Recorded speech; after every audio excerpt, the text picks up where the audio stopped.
Fala, ordinários! Está começando mais um podcast diretamente de Recife para o mundo, pai. Só basta falar português e é com essa vozinha fanha aqui que eu me apresento.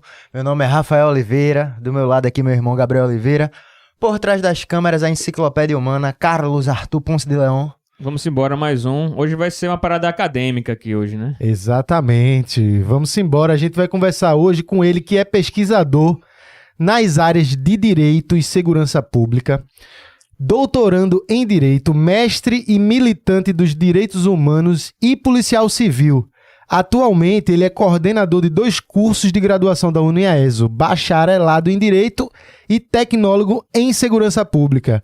Estamos recebendo aqui hoje Fred Monteiro, pai. Olha o homem aí. E aí, pessoal? E aí, já soube que é metaleiro, que a gente tava conversando ali, escuta um heavy metal, viu minha camisa do Angra. Muito.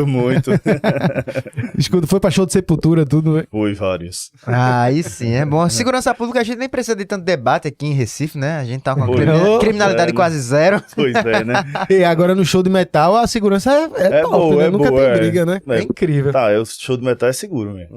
Pior que é mesmo. Eu lembro Você não vê briga não, cara. Eu lembro que manhã ficava assim, porque a gente tudo de preto, né? Todo mundo do rock, aí, vocês vão lá, vai ter briga, vai ter confusão. Manhã, vai ali no show de swingueira que tava rolando na época, né? Tá rolando ali na Caxangá pra tu ver o cacete, era vidro, garrafas sendo jogado, no show de metal todo mundo tranquilo. Pois é, nunca vi um tiro em show de metal.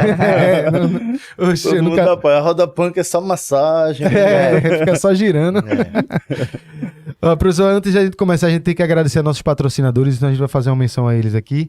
Primeiro, agradecer a Volts Motors. Você que não conhece a Volts, nosso patrocinador oficial desde o início do podcast, são motos elétricas para você que já tá cansado de gastar dinheiro com gasolina, papai. Pega a tua moto, carrega como se fosse um celular, liga na tomada, carregou, no outro dia já dá para usar. E você pode carregar em vários pontos da cidade, que a Volts deixa aí, vários pontos para você utilizar durante o dia, durante o corre, vale muito a pena. Tem vários modelos de moto para você, é só você apontar o teu celular pro QR Code que tá na tela, você vai direto pro site conhecer a Volts, empresa 100% pernambucana, viu?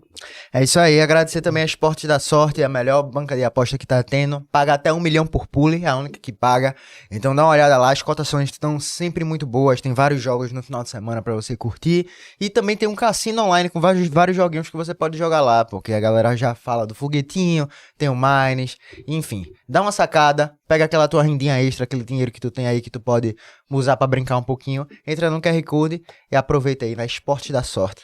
QR Code tá na tela, aponta aí teu celular e vamos embora. E também agradecer a UniAESO, nossa patrocinadora também oficial, chegando com a gente no podcast na Recife Ordinário. A UniAESO, todo pernambucano aqui. Eu, na minha época de publicitário, quando eu fui fazer meu curso de publicidade no início, só se falava de UniAESO. Desde aquela época, galera, meu irmão, a UniAESO é muito massa e, de fato, era uma galera que, assim, brigava, queria muito estar na faculdade, porque era uma faculdade, é uma faculdade incrível, que dá todo o suporte para vocês. O peruano que tá aqui estudou lá, não foi? Tu fizesse o que lá? Eu estudei produção fonográfica. E aí, foi massa a experiência? Foi. E, enfim, a gente pode, no decorrer aqui do podcast, falar algumas coisas assim sobre essa época de professores, da estrutura que teve lá e também da rede, da network que tu faz lá, que também acaba sendo muito importante também isso. É isso, a UniAESO, as informações estão na tela. Você que quiser fazer seu curso, inclusive curso de Direito, Segurança Pública, que é o assunto que a gente vai conversar aqui hoje. E, além disso, né, no curso de Direito diferencial, que a UniAESO aprova muito na OAB. A galera fica, muitos advogados, muita galera aí tem que ralar muito para poder conseguir passar na OAB. Às vezes fica estudando um tempo do caramba e não consegue passar. Briga aí com a boizinha, não consegue estudar. É um rolê danado. Mas na ESO tem muito alto o índice de aprovação na OAB. Então vale muito a pena você conferir. Todo pernambucano conhece a ESO, as informações estão na tela e a gente vai conversar muito sobre isso. A gente tem o QR Code deles aqui, depois a gente coloca informação na descrição aqui. A gente insere. Então, fica de olho, informações estão na tela aí pra você, a gente vai jogar. E UniAESO, bem-vindo, nosso patrocinador aqui oficial. Fred, já vou perguntando já de cara, porque a gente tava falando de OAB.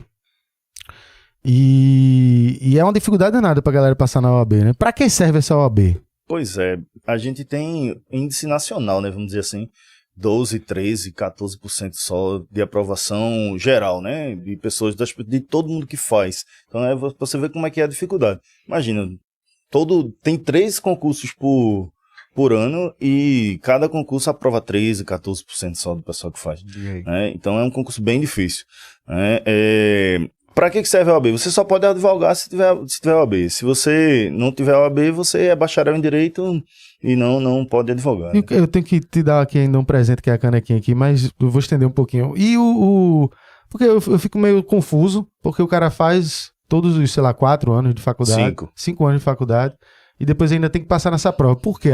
Seria que uma forma de averiguar aí que o cara tá ciente de todo o assunto. Uma dos motivos é esse, né?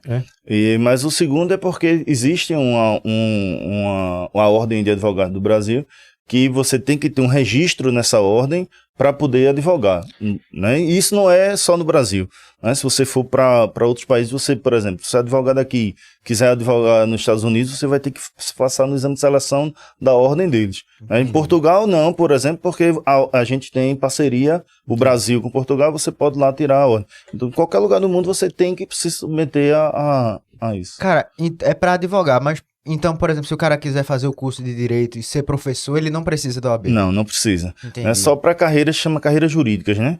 Então, sim. por exemplo, concurso. Se for concurso para juiz, para promotor, para defensor público, precisa. Mas, por exemplo, para delegado, não precisa. Né? Ou qualquer outro curso que não seja carreira jurídica, né? Vocês têm uma das maiores aprovações do Brasil em OAB. A gente está entre os 10% de faculdades que mais aprovam no Brasil. Pô, velho, 90% das faculdades do Brasil aprovam menos de 30% dos alunos, né? Uhum. A gente aprovou no último que foi disponibilizado, um pouco mais de 40%. Porra, muito alto. E, minha namorada, ela passou na OAB e eu percebi como é a situação, né? Porque se você reprova, acho que depois de 3 meses que tu faz outra prova, tem as 2 fases, né? Se tu não passa na segunda 2 vezes, você volta pra fazer a primeira. Então tem, tipo, realmente... Eu não sabia disso, não. Você, tipo assim, se tu passou na primeira fase, se tu reprovar, tu vai ter que fazer a primeira fase de novo, né? Se tu vai pra segunda e reprova 2 vezes, né? Não é isso? Tu vai ter que fazer a primeira de novo que tu passou. Então, tipo assim, tem gente que já tava na segunda e tem que voltar pra primeira. E assim, né, bicho? Porque a primeira fase é tudo, né? Uhum. Então o cara tem que estar afiado, porque na segunda fase você escolhe a área mais ou menos que você vai atuar. Isso. Por exemplo, eu fiz segunda fase em penal, né? Então você vai responder questões de penal e fazer uma peça de penal, da área de penal. Beleza. Mas se você reprovar, né, como ele estava falando, você tem que voltar para a primeira, que vai cair todos os direitos de novo. Foda. Né? É um rolê. Mas isso não é o estado para arrecadar mais, não, nas provas. Não, vamos fazendo mais provas. A gente vai botar 10 fases, porque cada um tem uma inscrição de R$150. Não, mas aí você faz as 2 com inscrição só. Mas aí o que acontece é o seguinte, né? Era uma prova por ano, né? Uhum. Aí passou para 2 provas por ano, agora são 3 provas por ano. Tá aumentando. Mas é porque, acho que é porque a demanda deve ser maior, né? Deve estar aumentando. A gente tem um número meio absurdo, assim, né? Vamos dizer assim. A gente tem no Brasil, mais faculdade de Direito do que o mundo todo junto. Diga aí. Do que o mundo todo junto. Então, assim, para atender essa demanda, realmente teve que ir com uma aprovação baixa, né? Porque, assim, é aquela coisa, né? Quanto mais o volume, a qualidade começa a ficar complicada, né? E aí, o que acontece? Para atender essa demanda, aprovando 13%, 14%, teve que ter mais concurso por ano. Total. Ó, professor, todo convidado recebe uma canequinha especial da Agência Capi, da Recife Ordinário, pela Agência Capi. E a sua tá aqui, prontinha. Olha aí. Eita, que legal. A arte do nosso parceiro Tiago Artes. Adorei. Da Capi aqui. Pô, massa. O pessoal tá vendo na tela aí, pra quem quiser acompanhar. A Agência Capi também, QR Code, tá tudo na tela. E aí todo convidado recebe a canequinha com... Pô, adorei. Se soubesse que era metaleiro, a gente ia botado... Tu ia falar isso? Eu ia falar exatamente isso. Pensou igual. Se soubesse que era metaleiro, eu ia botar com a camisa de Sepultura. Era massa. Tá mais guitarra aqui e tal. Ô, professor, já perguntando assim, como é que é o curso de segurança pública na UniAESA? Porque assim... Quando se trata de segurança pública, para fazer um curso, eu fico meio que viajando, assim, aborda o quê? Que tipo de trabalho o cara vai exercer futuramente? Então, vê bem, o diferencial desse curso da gente é que, na verdade, não é um curso apenas comercial, né? É quase uma realização de um sonho, né? A gente tem um curso que forme profissionais com um viés de direitos humanos, com uma perspectiva mais... Né? Então, o que é que acontece? Tem vários cursos de segurança pública no Brasil, né? Só que todos são EAD. Né, primeiro. E aí a gente montou um curso presencial, o primeiro do Brasil, presencial. E aí a gente vai ter disciplinas com questão racial, que aborda a questão racial, a questão de gênero, questão, né, até mesmo de abordagem, de defesa pessoal, né, questão de saúde mental. Pô. Então, assim, a gente montou cada disciplina dessa pensando no profissional que queira trabalhar, por exemplo, queira fazer concurso na área de segurança pública, né, que trabalhe na segurança privada. Sim, também. Né? Então é um curso assim muito, foi muito bem pensado. Né? E assim, não é uma pessoa apenas acadêmica que vamos fazer um curso de segurança pública, não. É uma pessoa que está dentro da segurança pública, que pensa, pô, quais são, o que é que seria? Eu até tava fiz uma viagem agora por conta do doutorado, pro Sul e Sudeste, e aí quando eu mostrei lá pro pessoal o curso, o pessoal, pô, tá parecendo um curso de formação. Pô, o curso de formação é gigante, né, porque o curso de formação no Brasil é um curso muito curto, né, de formação de polícia de uma maneira geral. E a gente com um curso de 2 anos e meio que aborda, assim, pô, inteligência policial, né, questões de tecnologia a gente pegou pesado também, investigação em fontes abertas, né, crimes cibernéticos. Caramba, é bem amplo, né? Pô, muito legal o curso, cara. Muito legal. E aí, pelo que eu entendi, tá falando que é um curso que chama a atenção das pessoas que já trabalham na área, que são voltados para a segurança pública? Chama muita atenção de quem já trabalha e pessoas que querem fazer concurso para a área de segurança pública. Entendi. Né? E assim, como é um curso mais curto também, para a galera que vai fazer... Porque o que é que acontece, né? Todo mundo que pensava em concurso, mesmo nessa área de segurança pública, só tinha oportunidade, só pensava em direito. Né? E direito são 5 anos e tal, e tem as carreiras específicas de direito. E no curso de segurança pública você vai ver, por exemplo, toda a carga pesada de direito penal, a mesma quantidade de direito penal que tem no curso de direito, tem no curso de segurança pública, né? E você não necessariamente vai passar 5 anos, né? Vai estudar disciplinas específicas da área. A gente recebeu aqui no podcast da gente Avelino, o chefe de segurança hoje ele é chefe de segurança de Whindersson Nunes. E já passou aí Ronaldinho Gaúcho, Xuxa, ele tem uma carreira da porra, né? Exatamente. Quem mais? Felipe Neto, aquele irmão dele, como é o nome do irmão? Lucas Neto.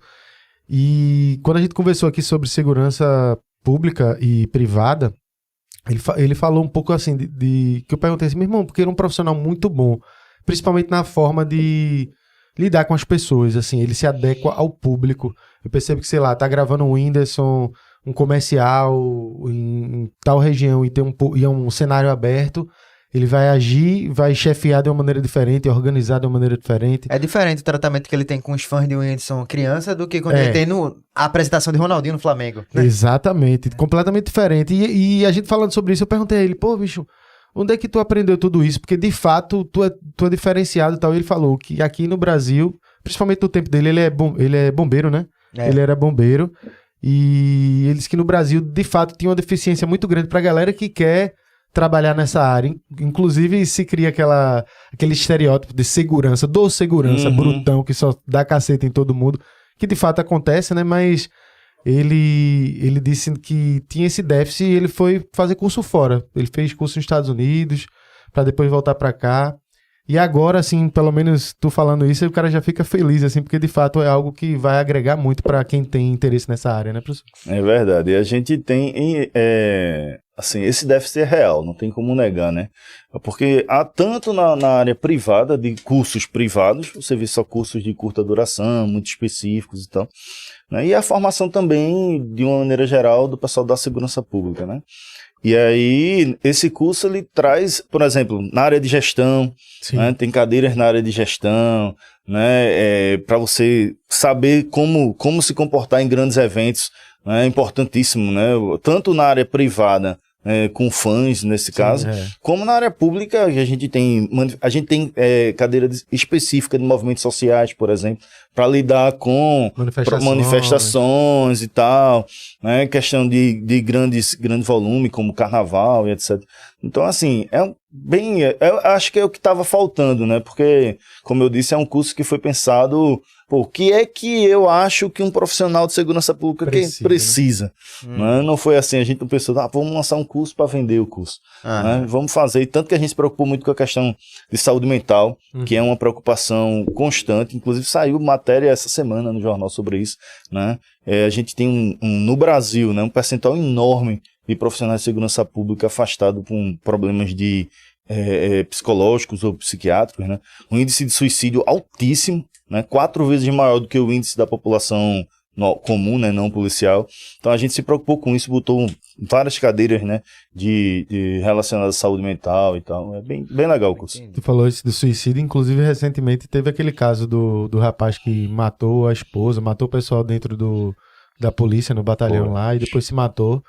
E isso talvez não nesse extremo, mas a gente vê, quando a gente vai ampliar assim para o Brasil, a gente vê inúmeros casos assim de policiais que passam por um tipo de pressão tão alta que acaba fazendo esse tipo de coisa, né? Para você ter ideia, né? Já teve pesquisa da ONU que colocou, né, a atividade policial como a segunda pior atividade como trabalho do mundo, né, que existe, ficando atrás só de mina de carvão, quem trabalha os mineiros, sim. Né?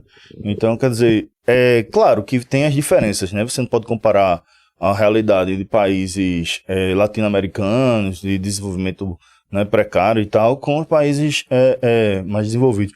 Mas, assim, de uma maneira geral, toda a polícia no mundo todo tem problema, né? Eu acompanho polícia na França, polícia nos Estados Unidos, polícia na Europa de uma maneira geral.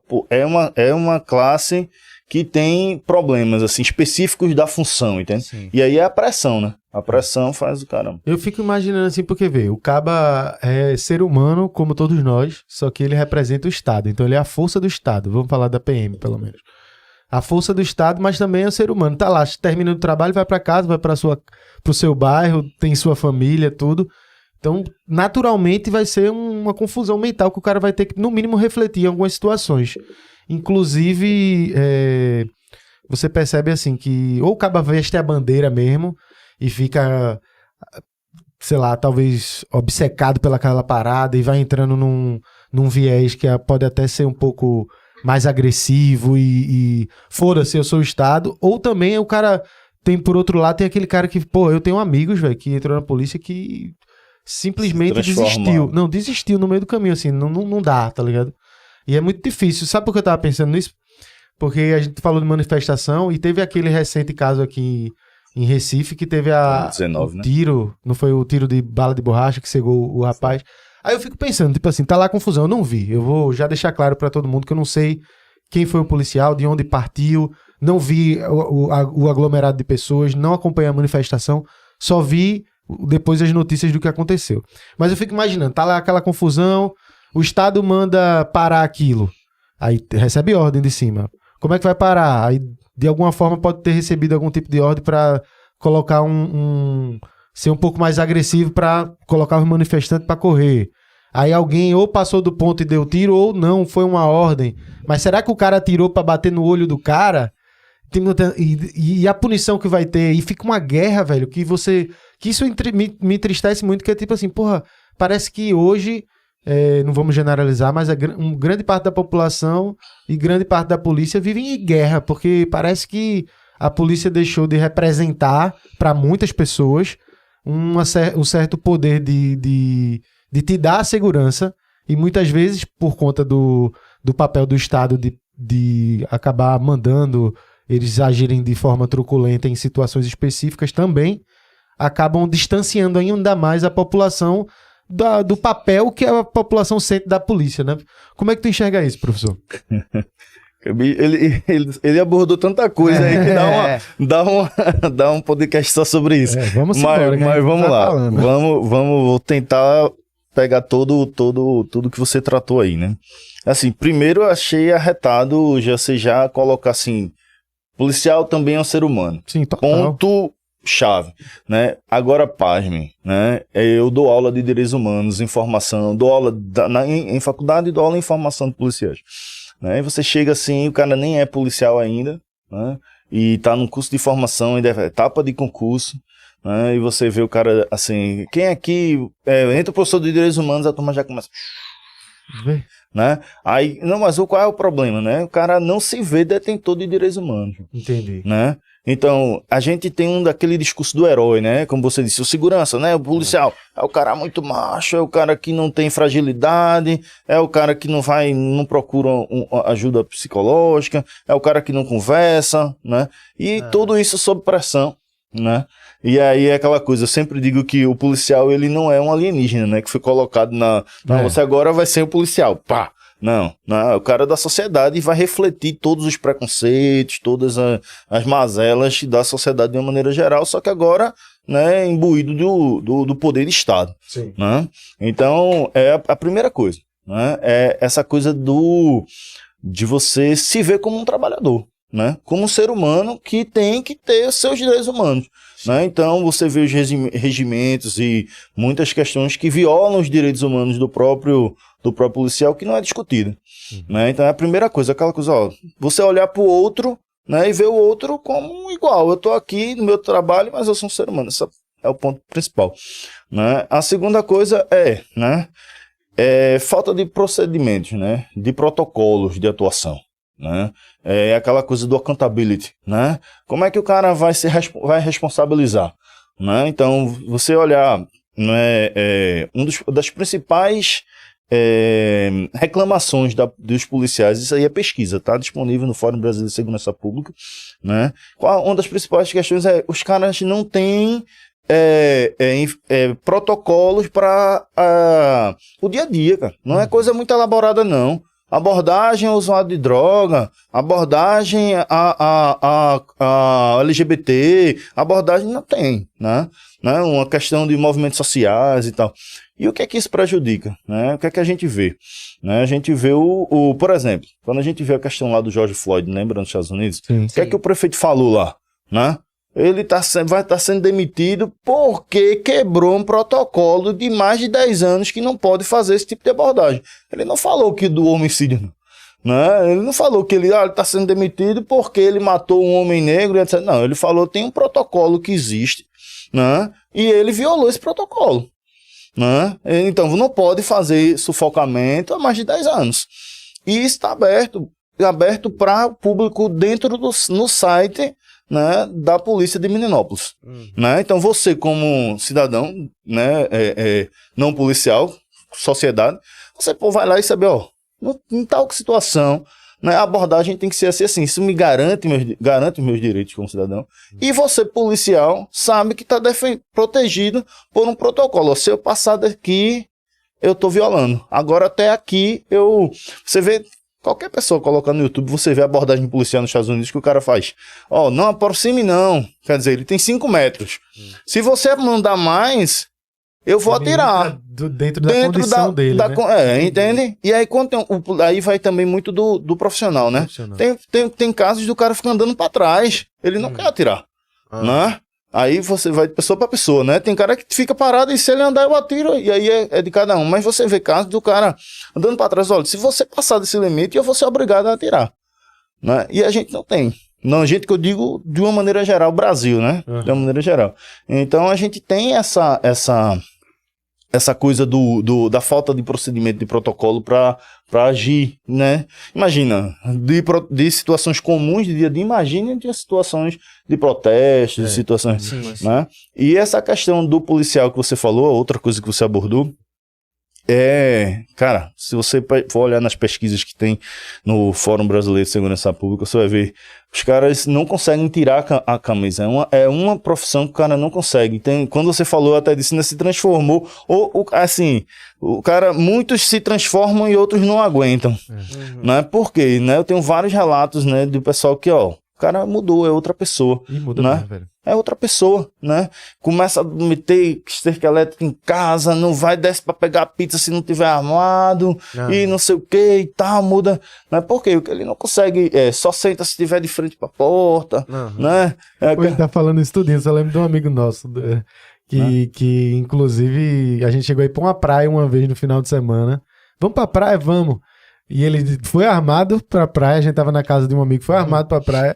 E tava saindo todo mundo e ele queria estar com bermudinha, chinelo e uma arma lá num ambiente que não tinha nenhuma necessidade. E a gente, menino, deixa essa arma em casa. Deixa em casa e ele... Ia chamar mais atenção, ia chamar né? até mais atenção. De bermudinha e uma arma, aquele lá. E a gente, não, meu irmão, deixa isso em casa. Convenceu ele, mas foi uma novela pra conseguir, porque o cara se sente sem a arma... completamente inseguro, né? Imagina isso, a saúde mental, cara. Imagina isso. Não é você não conseguir estar num parque brincando com sua filha, você não conseguir estar numa praia com os amigos, sem estar desconectado, né? Então, sempre trabalhando, né? Os números são absurdos, assim, tipo, 76% dos policiais já sofreram algum tipo de discriminação por ser policial, né? Quase 50% não tem amigos que não sejam policiais, não conseguem nem quebrar o ciclo. Você fica naquela bolha, né? Na bolha, entende? Então, assim, vai fechando, né? Vai fechando, e aí o resultado é o que a gente vê, né? Peruano, tá aí com o microfone levantado, quer falar alguma coisa? Então, tem uma coisa que eu às vezes sinto, né? Pode ser só uma impressão, mas boa parte de muitos policiais assim que eu já conheci e vi buscam fazer o concurso da polícia meramente porque é um concurso, né? Porque tem uma série de garantias ali, né? Já vi muito isso. Eu acho que não são todos que estão pensando ali, de fato, na ação policial e tá atuando como policial representando o Estado, né? Eles veem a oportunidade ali, de repente, de ter uma vida difícil, de melhorar a condição de vida por ter um concurso e ser policial, porque você vai ter todos os benefícios ali, né? E eu tô falando isso aqui porque eu não sei se sempre foi assim aqui, porque em alguns outros países, né, existe uma coisa assim que é mais um recrutamento, uma seleção, né? E aí existem outras formas de descobrir e avaliar se aquela pessoa ela é apta a ser policial e, acima de tudo, se ela realmente quer ser policial, porque você tem que colocar, acho que, a vontade da profissão acima do salário que você vai ganhar, né? Tipo ser médico, né? Você quer ser médico, a princípio eu imagino que é porque você quer salvar vidas, não pelo salário que tu vai ganhar sendo médico, né? Não, mas tem muito médico que eu conheço também que vai no mesmo esquema. Exatamente. Que Medicina por amor. Esse exemplo aí, família, bora, dinheiro, vai fazer o que tem família aí que quer que o filho seja médico, pensando mais no lado financeiro do que no lado, né, de salvar vidas, né?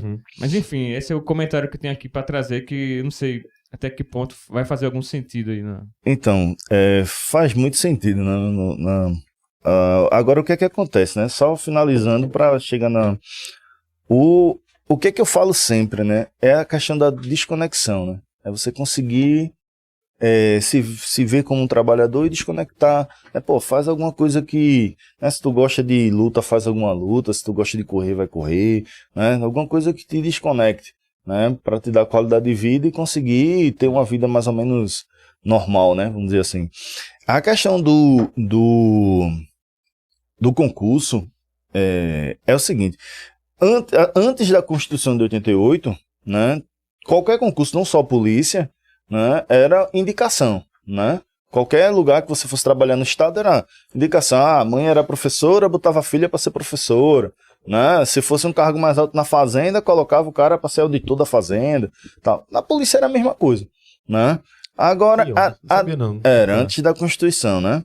E aí o que acontece? Né? Tem um problema aí de origem, vamos dizer assim. Né? Como é que era o cara que ia para a polícia? Né? Aí vamos dizer, Gabriel, né? Gabriel é o cara trabalhoso da família, né? O irmão já fez medicina, o outro já fez direito e Gabriel só faz brigar na rua, pau e tal, né? Esse bicho vai, né, dar problema, né? No show de swingueira. No show de swingueira, quebrando tudo, né? Aí o que acontece, né? Pegava esse Gabriel e dizia, Gabriel, tem uma galera da família que já trabalha no estado e tal, bota esse menino na polícia. Né? Aí pegava o Gabriel, que já gostava de confusão, botava na polícia. E aí, se o cara fosse grande e forte e tal, aí já ia para algumas áreas da polícia mais, né, específicas e tal. Isso antes da Constituição. Depois da Constituição, você só entra no Estado por concurso. né, por concurso, certo? Então, não que todo mundo que entrasse na polícia fosse o cara problemático, mas, assim, tem uma questão histórica aí, né?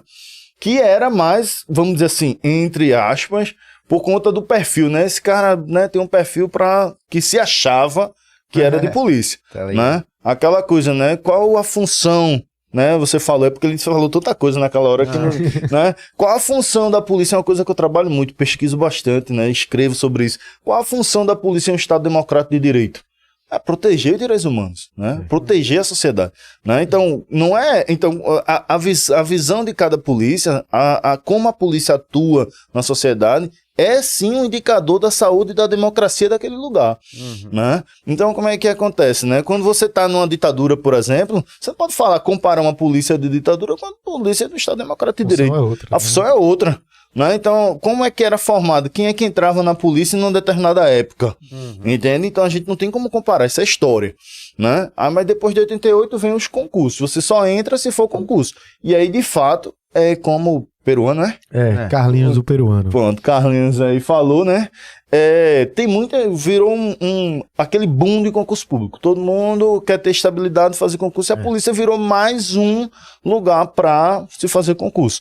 E aí, o que é que acontece? Muita gente que faz concurso para a polícia não aguenta e sai, porque não tem o perfil, né? E aí, como o Gabriel falou, né? Eu tenho amigos que não aguentaram e saem, porque realmente tem né, uma função peculiar, né? E assim, a gente perde também, né, um pouco dessa questão do... vocacional, né? Sim. Né? Que é como acontece, por exemplo, nos Estados Unidos, né? Em alguns países que você pode, inclusive, demitir, né? Você vê, tem alguns documentários que mostram o cara, não, mas meu avô era policial, meu bisavô era policial, meu pai era policial, claro que eu tenho vocação. O cara, não, você não tem vocação, você vai quebrar Tem outro porém que eu queria aproveitar falando nesse assunto, que é da mesma forma que entra, né? Essa questão também do concurso, que eu percebo que é muito complicado, dificílimo também, de fazer desligamento de policiais que são completamente inaptos. Não só policiais, né? Eu acho que como de uma geral. maneira geral, O concurso é foda pra demitir, velho. Eu que trabalhei em empresa privada, pra um cara que fez alguma coisa errada ali sair, em 2 tempos sai, num instalar de dedos.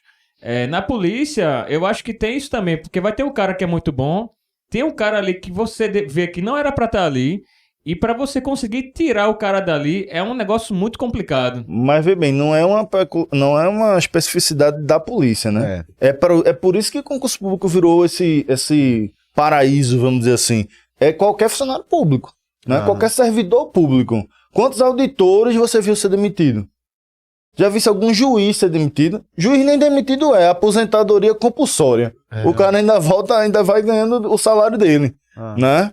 Então, assim, não é a polícia que é assim, é o servidor público que é assim. E tem servidor que é pior ainda, feito promotor, juiz, né? Que você não tem nem... Não precisa nem ser tão alto o cargo. Minha esposa trabalhou na UPA um tempo e tinha gente lá que também era concursada.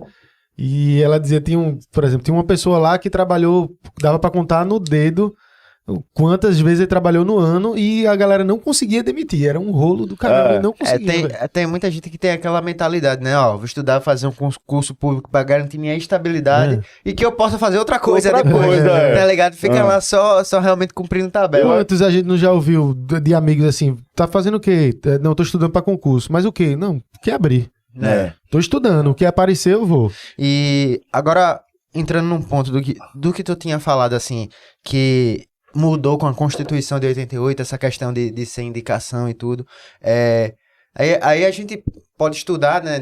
Ter estudado sobre isso, você vê o boom de concurso público, essa questão do incentivo financeiro, de estabilidade, mas aquele lance que tu falou da vocação, do cara que tem um perfil de ser policial. É muito cultural também, né? Então, pelo menos na minha cabeça, eu acredito que quando começou a questão da Constituição e mudou os moldes, mesmo assim, ainda tinha isso de dizer, velho, ó, tu tem essa vocação policial, tu é violento, tu é brigão, então faz o concurso, estuda aí pra passar nisso, né? Eu acho que ao longo do tempo, as coisas foram melhorando, Assim, pô, velho, já faz quantos anos da Constituição aí, e a cabeça das pessoas vão mudando, né? Vai tendo mais informação sobre direitos humanos e tudo. Mas, assim, essa ideia do brigão, eu ainda vi por muito tempo, e olha que eu sou novo, né? Então eu vi, assim, já pra fazer concurso, mas aquela ideia de, tipo, a galera dizer, você tem perfil pra isso.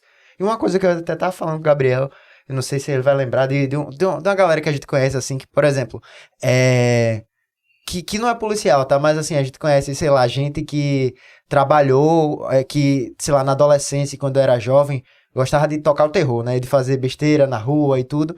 E aí, depois de um tempo, essa pessoa vira, vamos dizer, o doido do bem, tá ligado? Uhum. Assim, sei lá, não vou nem dizer policial, mas, por exemplo, né, um cara que fazia arruaça na rua, vivia em problema quando era mais novo, 10 anos depois que vira um pai de família, consegue ter um porte de arma, uma posse de arma, e fica arrumando confusão na rua, no intuito de dizer assim, vou ajudar o povo, vê alguma confusão ali, vai com a arma, e vai não sei o que, e você fica, meu irmão, essa pessoa não devia ter uma arma. Então, tipo assim, o doido, tipo assim, o cara gosta de arrumar confusão. Se antes ele arrumava confusão pro mal, entre aspas, agora ele arruma pro bem, pra dizer, vou defender todo mundo e sai fazendo justificativa, coisas, né? sabe? Então, tipo assim, parece que é arrumar uma justificativa pra continuar com aqueles problemas dele, sabe? Só arrematando, né, a situação de Carlos ali de Perona, talvez a corregedoria dos servidores públicos, talvez a corregedoria da polícia seja a mais atuante. Por pior que a gente veja de fora, eu acho que talvez a corregedoria seja a mais atuante de serviços públicos, né? Se você olhar diário oficial e tal, você vê a quantidade de pessoas que são excluídas, né? Mas assim, voltando para cá, né? Essa situação ela é bem assim, porque tem até um artigo que eu escrevi sobre isso, né? Que eu falava sobre memória institucional, né? E o escudo ético, que é um conceito do Frederico Pernambucano, que é historiador aqui, que eu faço uma analogia com os cangaceiros. Sim, né? sim. E aí o que acontece, né? Você tem essa memória institucional de que a sociedade, né, vê a polícia como sendo daquele jeito, né? Então, o cara para ser policial tem que ser truculento, o cara tem que ser isso, tem que ser forte, tem que ser bruto, tem que ser... E aí o que acontece? Você já vem com aquele ímpeto, né? Não, olha, eu dou aula para a formação de policiais, e aí eu digo, quem te disse que policial é isso, cara? Né? Quem te disse que policial é isso? Claro que esqueci teu nome, Rafael. Perdão, Rafael. Rafael pontuou muito bem, mudou bastante da Constituição para cá. Por quê? Primeiro que você mudou o nível de escolaridade, de cara. Né? Primeiro concurso, nível fundamental, nível médio, nível superior. Hoje, para entrar na Polícia Civil, por exemplo, tem que ter nível superior. Então, qualquer curso de nível superior. Então, o cara que terminou o nível superior, você já pressupõe que o mínimo de noção, de formação, o cara vai ter ali para entrar. Então, você já tem um policial diferente. Né? Então, você já tem o cara que talvez tenha até um perfil, né, mais, né, vamos dizer assim, né, o cara mais grosso, né? O cara mais truculento e tal, mas ele tem uma formação, não é aquele truculento sem nenhuma, né? E assim, mas hoje é bem menos. Tem mais a questão que o Peroni falou, do pessoal que tá fazendo concurso, né? É o cara, por exemplo, que vai fazer concurso para delegado, que é um concurso de alto desempenho, né? É o cara que tá estudando para juiz, para promotor, né? E para delegado, que são concursos. Então o cara que tá estudando para juiz, ele entra para o delegado, por exemplo, é um cara que não é mais aquele delegado que entrou por indicação, que não tinha nem formação e tal. Então a gente vê essa mudança, né? Essa galera se mantém até hoje? Tipo, esses das antigas ficam ainda? Tipo, um delegado assim, por indicação antes da Constituição. Hoje não tem mais, né? Já tem 30 da Constituição de 88, a gente já tem 34 anos, né? Então, o pessoal já se aposentou, assim. Já tá. Quem hoje. Tá no final, né? Quem sobrar. Então. Se tiver um Matusalém lá, que eu acho que já tá na expulsória, já tá pra sair, né? Não tem mais, não. Mas, assim, é o pessoal que vem do concurso de 98, depois teve o concurso de 2008 e 2016. É o pessoal já dessa geração aí. Tu falou de direitos humanos e eu queria que a gente falasse um pouco sobre isso. Porque a própria palavra já fala, direitos humanos. E uma das coisas que mais me marcou, antes de eu... Porque Porque não se falava tanto disso, né? Eu acho que o primeiro momento que deu um ápice nesse termo direitos humanos foi no Tropa de Elite. Eu lembro que deu uma popularizada ali, a galera começou a falar isso. Aí depois teve questões políticas, começaram a utilizar de maneira pejorativa e direito dos manos. E aí fica nessa... desmerecendo, porque não deixa de desmerecer o real sentido da coisa. E sabe uma parada que me marcou? Eu lembro que teve um brasileiro que ele foi traficar em algum país desse, não sei se foi Indonésia, eu acho. Que ele levou numa prancha cocaína e pegaram ele lá e ele foi condenado à morte. Nem condenado, não tinha nem julgamento direito, só foi direto. E aí eu lembro que a presidente Dilma, na época, intercedeu, pediu para o presidente de lá para ele não fazer isso, ou manter o cara preso ou devolver. E o cara ignorou e ele morreu. E aí o que me marcou naquela época foi que muita gente ficava assim, tem que morrer mesmo, comentários na internet. É traficante, não sei o que, tal. E aquilo me fez refletir no sentido de, porra, velho, primeiro que a presidente na época fez o papel dela, que era interceder por alguém, por um brasileiro que paga seu imposto, que tá errado ou não, que fosse julgado aqui ou que não matasse o cara. Por quê? Quando você chega num nível desse de extremismo, que o Estado te condena à morte, pelo menos eu penso assim, que eu acho que é tão perigoso que quem é que me garante que um dia eu não vou ser condenado à morte por alguma lei do Estado que eles vão incluir aí no meio do caminho, ou que vão enquadrar o cara porque tem tantas brechas na lei que a galera sempre dá um jeito de, pelo menos assim, da visão ignorante da gente que não entende nada, você faz, pô, tem tanta brecha, tem tanta coisa, quem me garante que um dia isso não vai se voltar contra mim? E contra outros crimes que para o Estado pode ser um absurdo. Como, por exemplo, em Cuba, você traficar charuto é um crime muito grave, porque é um crime contra o Estado. Mais até do que outros crimes que pra gente poderia ser muito pior na nossa percepção. Então, quem me garante? Isso me assustou bastante. Aí eu queria trazer essa temática dos direitos humanos, porque e trazer essa questão da pena de morte. O que é que tu acha sobre isso? Tu pensa como eu ou não? Penso. Logo de frente, assim, penso, né? Tanto pena de morte quanto quando o Rafael, né, falou da questão do porte de arma, né, também sou absolutamente contra, né? É o seguinte, porque o Tropa de Elite foi um ponto bem de serviço, vamos dizer assim, né? A gente teve uma sociedade que ficou aplaudindo o terror, né? E que era o contrário da ideia do diretor, sabe? Inicial, né? De Padilha, ele não queria isso. E aí o que acontece? A gente criou um herói que é um cara que violava direitos humanos, né? Então, assim, foi sinistro ver o pessoal aplaudindo, batendo, vibrando, né? Dentro do cinema e tal, né? Com situações de violência e violação de direitos humanos. Então, e isso é Oi. Não falei não. E isso é uma coisa que você vê no dia a dia, inclusive, né? Ele não retratou, aquilo não é uma ficção, né? Vamos dizer assim. Ele tem as pessoas pedem, né? Para que você mate o bandido, né? O criminoso. Um suposto criminoso ali, o cara já tá lá, assim, com a condenação sumária, né? Cadê os direitos, né, fundamentais, né? Direito ao devido processo legal, não, quer que extermine. E isso é uma situação que é muito, muito séria, porque joga a gente para um extremismo, né, que a gente tá vivendo ainda, né, que a gente tá nessas situações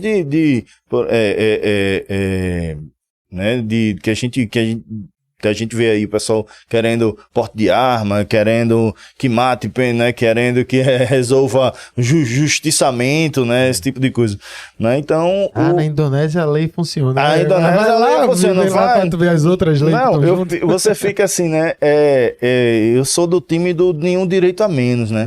Eu sempre digo isso que você falou é um ponto chave na minha fala, né? Sempre em aula e tal, que é assim, olha, não cede direito, cara. Porque se você cria inimigos, né? Hoje eu digo assim, cara, o inimigo é o cara que gosta de rock, né? e porque eu sou pagodeiro. Né? Amanhã, como você disse, não é que seja a brecha da lei, mas é quem tá no poder, pô. Né? Então, se você cede hoje, amanhã o cara que tá no poder é o cara que gosta de rock, de pagode, sei lá, de qualquer... E ele vai dizer, ó, então vou inverter essa coisa, né? Então você vai ter sempre um inimigo para perseguir, né? E aí você diz, pô, se tu cede direito, é muito perigoso ceder direito, né? A gente não conquistou direito, não veio assim, os direitos não vieram assim como uma... De graça, não. São muitos anos de luta, de conquista, para você ceder, né? E é aquela coisa, você lembre que hoje é você que tá do lado de cá. Né? Então amanhã, né, entra nessa onda de ceder direito, amanhã você que é o inimigo, e aí? Porra, é isso aí, velho. Eu, até entrando nesse assunto que Gabriel puxou rapidamente, de uma brecha na lei, eu queria que você pudesse esclarecer um pouco pra gente, porque a gente como leigo, vendo de fora, eu tenho uma visão parecida com o Gabriel. Como é que funciona, assim? Na minha cabeça, pelo menos no Brasil, não sei fora, mas a gente assim, pô, aqui no Brasil, né? Enfim, eu tenho uma percepção que, pô, a lei, pra mim, ela às vezes não quer dizer tanta coisa, assim. Porque, tipo, eu olho, dependendo do caso, eu olho assim, tipo, a mesma lei, vamos dar um exemplo, assim, clássico. Sei lá, Lula. Falando de Lula solto, Lula preso, eu sei que Lula não teve caso e não foi julgado, mas tem esse negócio. Tipo, na minha cabeça, parece que independente de quem tá do poder, você pode dizer, ó, essa lei tal, por conta dessa brecha aqui, eu quero que alguém seja preso. Mas depois, não, alguém conseguiu uma brecha ali que ele vai estar solto. Então, assim, a gente parece que o cara pode ter milhões de interpretações para as coisas que estão acontecendo e tudo pode acontecer. Porque, tipo assim, às vezes acontece no Brasil que aconteceu alguma medida. Aí depois de um tempo... cai, aí depois volta, e você não consegue entender, tipo, pô, não é uma coisa, não tá muito certo aquilo ali, não. Então, tipo, parece que tudo pode acontecer. Não é bem a brecha na lei, né, mas você vê mudanças de interpretações, né. Pronto, esse caso que você falou mesmo foi um caso clássico de insegurança jurídica ali, né, você prisão em segunda instância, é a favor ou contra, né? O STF decide que é a favor de... Né, agora vai poder prender em segunda instância, né? Antes do trânsito julgado. Né? Não, agora a gente não pode mais prender em segunda instância. Né? E aí você vê o ministro do STF dizendo assim, eu sou contra a prisão em segunda instância, mas neste caso eu sou a favor. Foda. Né? Foda. Pra mim, assim, o que é o pensamento que fica pra mim? Parece uma quebra de braço política, e que você tá usando a lei como um instrumento, assim, ó. Isso aqui tá dizendo isso, então eu posso. Então isso tá dizendo isso, então eu posso. Então, tipo assim, e o que é a lei aí, sabe? Entende? Parece que era mais porque na verdade político. É tudo sistêmico, assim, né? Vamos dizer assim, né? Não tem nada sem política, né? Então você vê a interferência, né? O quanto que a política, ela irrita o jurídico, o quanto o jurídico irrita a política, e o quanto a política irrita o econômico, e assim vai. Né? Então a gente tem de fato, ficou muito evidente essa interferência política no judiciário, né? Esse negócio mesmo aí do STF de Alexandre de Moraes, depois que tudo aconteceu, a gente sabe que teve essas bizarrices aí bolsonarista, que a galera entrou, quebrou, totalmente antidemocrática, uma tentativa de golpe, toda a confusão, que é justificada as ações e as prisões da galera por conta dos atos. Mas será que em algumas situações o próprio ministro Alexandre de Moraes não passa do ponto? E aí volta para aquela coisa que eu tava falando. Aí hoje é favorável e amanhã pode não ser. Tu acha isso perigoso do jeito que tá? Na verdade, é uma situação bem, bem complexa, né? Porque a gente tem essa mania de colocar os heróis, né? Hoje o herói é o Xandão, não é verdade? Então, isso não é a primeira vez, né? Foi lá atrás como era o nome dele? O Batman, né? Que o pessoal, lembro, pô. Joaquim Barbosa. O né? Batman, pô. Né? Verdade. Né? Então você chega o cara e dá essa liberdade que não era nem função do Supremo, e deixa o cara fazer, e eu dizia, pô, o cara tá rasgando a Constituição, a gente não pode permitir isso. Do começo da nossa conversa. Né? Pô, não deixa, que isso é perigoso, a gente vai colher isso depois, e colhemos. Né? Então, tanto para um lado quanto para o outro. Né? Então tem que estar dentro do que é função, do que é o papel do STF. E se ele extrapola, ultrapassa, né? Eu absolutamente contra, até porque amanhã volta o outro, né? Entende? E a gente viu o caso clássico disso, né? Teve um deputado que foi intimado naquela época, alguns anos atrás, 3 anos atrás, pelo Supremo, e o Supremo chegou e disse, não, e o deputado chega e diz assim, não vou, né? Ele não vou. Ele sabia que não era função do Supremo fazer aquilo. Aí saindo estampado nos jornais. Fulano de tal, desafia o STF e não vai. Não, ele simplesmente disse, tu tá pensando que eu sou feito esses outros que não entendem qual é a tua função? Eu não vou. Né? Então é aquela coisa, né? É Supremo dando entrevista dizendo que tá sendo feita a vontade do povo. Não, a tua função não é fazer a vontade do povo. Né? Então... E acaba enfraquecendo o Supremo, né? Um deputado dizendo não vou, por exemplo, por conta de algo que ele não era função, né? E como tu falou, é uma coisa que não é de lado, é a questão sistêmica do Brasil. E tu vê, pronto, pra mim é uma coisa que eu percebi assim na época e achava meio estranho. Independente das ações que ele fazia lá como no meio, como juiz, enfim. Só que Sérgio Moro, por exemplo, quando você entra no ponto dele, pô, independente do que ele fazia ou não, uma coisa que eu percebia, e isso que tu falou, o jurídico tem esse problema que às vezes parece que a divisão dos três, né, o jurídico, executivo, legislativo, parece que tava se embananando tudo junto um com a outra, e às vezes eu olhava pra Moro e olhava assim, pô, independente do que ele tá fazendo, se é certo ou errado, às vezes parece que é um popstar, velho, ele não tá na função de juiz, tá extrapolando isso, tanto é que agora depois ele extrapolou, acho que talvez podia ser o que ele queria no futuro, mas enfim, eu vejo essa questão, pelo menos no Brasil, não sei fora, que meio que os poderes estão, não é questão de se conversar, porque realmente é pra se conversar, mas estão, às vezes se extrapolam um sobre o outro, assim, eu não sei. Qual a tua visão em relação a isso? É o interesse político, na verdade, né? Os poderes, eles têm essa não democracia, obviamente, né? Como a gente estava falando, eles precisam dessa regulação um com o outro, né? Para que a coisa funcione de forma democrática. Mas esse interesse político que é o problema, né? Você viu o interesse, claramente, o interesse político do Moro, né, na época lá, né, e isso ficou muito claro quando ele vira ministro, depois que ele vira, agora é senador, né, né, então, assim, se tinha alguma dúvida que aquilo tinha interesse político, né, então você vê o lawfare, né, que é aquela coisa de você ter usando o judiciário para fins políticos, né, então isso não tem lado, né, isso não tem lado, né, mas é um perigo, enfraquece a nossa democracia, né, que vamos dizer assim, a democracia da gente tá assim, né, na corda bamba, né, e aí a gente, desde lá do Joaquim Barbosa, que eu dizia, olha, né, a gente tá num ciclo, tá descendo, né, então se a gente não tomar cuidado agora, não vigiar a nossa democracia, isso aí é uma característica bem, bem marcante, né.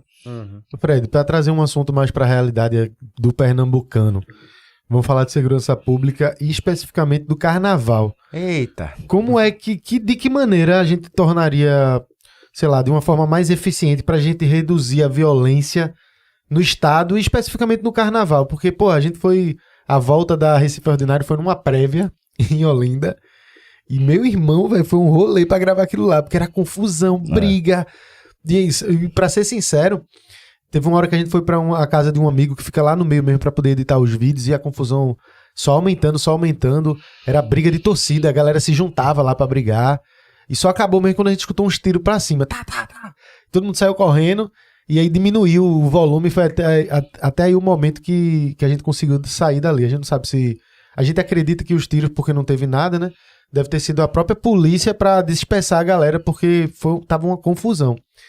Que tipo de estratégias e que tipo de desafio o governo hoje de Pernambuco vai ter que tomar, principalmente nessa questão do carnaval, velho? Que dica tu daria aí pro governo, que eu vou mandar isso direto pra Raquel lá? Mas isso não me compromete. Mas assim, foi pra cima mesmo o tiro, você tá certo, aquele tiro ali foi pra cima mesmo no carnaval, né? Mas a gente tem um dos estados que, por incrível que pareça, né, sabe lidar melhor com grandes volumes né, a gente tem o Galo da Madrugada, a gente tem o Carnaval de Olinda mesmo e tal, tinha grandes festivais tipo Recifolia e tal, é da época de vocês, não é? Então a gente sabe, vamos dizer assim, né, na medida do possível, sabe lidar com esse tipo de aglomeração. E a gente vinha numa sequência interessante, vamos dizer assim, positiva, né? O carnaval de 2020, né, foi o melhor carnaval da série histórica, desde que começou a se contabilizar dados de violência. Desde 2004. Iniciou em 2004, né? A gente teve o de 2020, foi o melhor carnaval, né? Foi a menor taxa de homicídio de carnavais, de todos os carnavais, né? A menor taxa de crime contra o patrimônio de todos os carnavais. 0 assalto a ônibus, 2020, o último que a gente teve, né? Então a gente vinha né, 18, 19 e 20, vamos dizer assim, os 3 anos, a gente vinha numa sequência legal de organização de carnaval, né? E aí veio a pandemia, a gente ficou, né, sem carnaval, e aí com essas prévias preocuparam todo mundo, né? Porque, pô, a galera voltou com sede de guerra, né? Então, assim, foi bem pesado, assim, essas prévias. Assim, o que eu não tem muito mistério para organizar, vamos dizer assim, o carnaval, né? A gente sabe, a polícia sabe, né? O planejamento operacional da polícia sabe como atuar nessas grandes aglomerações. Eu acho que, assim, o pessoal não estava esperando que fosse acontecer dessa forma nas prévias, né? Porque depois de 2 anos, eu acho que o pessoal estava mais tranquilo, não tinha policial. Agora, nessas últimas, se você olhar, tinha mais policial que fulião nesse último final de semana lá. Cada esquina tinha 5 policiais, cada esquina tinha 5 policiais e tal, então encharcou o local de... Aí eu te pergunto, até com o aumento de policiais, muitas vezes, as confusões até conseguem resistir ali, com muita polícia em determinadas situações. Esse aumento de policial, sei lá, não vou dizer o governo, algum político diz, vamos aumentar a frota, vamos aumentar não sei o quê. De fato, seria ação mais necessária ou ou é muito populista? Veja, não é a única ação, certo, né? Porque você não faz polícia, segurança não é só polícia, né? Eu costumo dizer, inclusive, que segurança pública, a polícia é quando tudo já falhou, né? Então, se você não tem a conscientização, se você não tem campanha de não violência, se você não tem a própria comunidade, né? Pô, a gente teve iluminação pública, depois que tudo falha, aí chega o braço do Estado na hora da pancada, que é a polícia, né? Então, assim, a segurança pública, se você for olhar segurança, o que é segurança? Segurança não é polícia, pô. Segurança é certeza, é tranquilidade, então isso não é proporcionado pela polícia, né? Eu até brinco uma vez, toda vez eu digo que tu se sente seguro num lugar que tá cheio de polícia ou sem polícia? Bicho, eu passo num lugar que tá cheio de polícia, eu penso, pô, esse lugar é perigoso, né? Então você se sente seguro ou não se sente seguro, né? Quando tá encharcado de polícia, vamos dizer assim, né? Então não é só polícia, a questão não é também só populista, vamos dizer assim. A função da presença da polícia num lugar, ele realmente inibe, né? Determinadas situações de briga principalmente e tal, mas não é só isso, né? Então tem todo um tratamento que tem que ser feito com as outras secretarias de Estado, com o pessoal ambulante, com a sociedade. Não sei se vocês lembram uma época que é do beijo forçado em Olinda. Lembro. Né? Beijo forçado em Olinda e tal, um absurdo aquilo, tal. O que é que foi feito? Foi polícia que acabou com aquilo? Não, pô. Né? Você andava em Olinda, tinha as faixas que beijo forçado é crime. Não é não, né? Não é não e tal. Tem toda uma campanha de não violência e tal. E assim... até que gerou um pouco até de violência na época, que eu me lembro de passar e a galera, um cara tentar beijar a menina, a galera que tava tão assim, não dava cacete no cara, porque o cara tinha, quer dizer, mas assim, de forma viesada, mas era a sociedade, violência contra violência, que não funciona, né? Mas de certa forma era a sociedade meio que contribuindo respondendo ali, né? Respondendo aquela campanha que de alguma forma chegou, né? Então, eu costumo dizer que segurança pública, a polícia, claro, é um protagonista, vamos dizer assim, né, do processo de segurança pública, obviamente, né, mas não se faz só com polícia, né?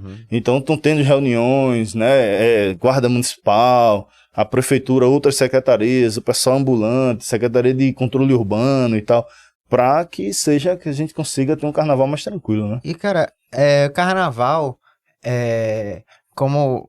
Assim, a gente já sabe que briga vai ter, né? Uma certeza que a gente sabe que a morte é que no carnaval vai ter confusão. Uhum. Mas aí a gente vai ter que trabalhar com a redução de danos, né, velho?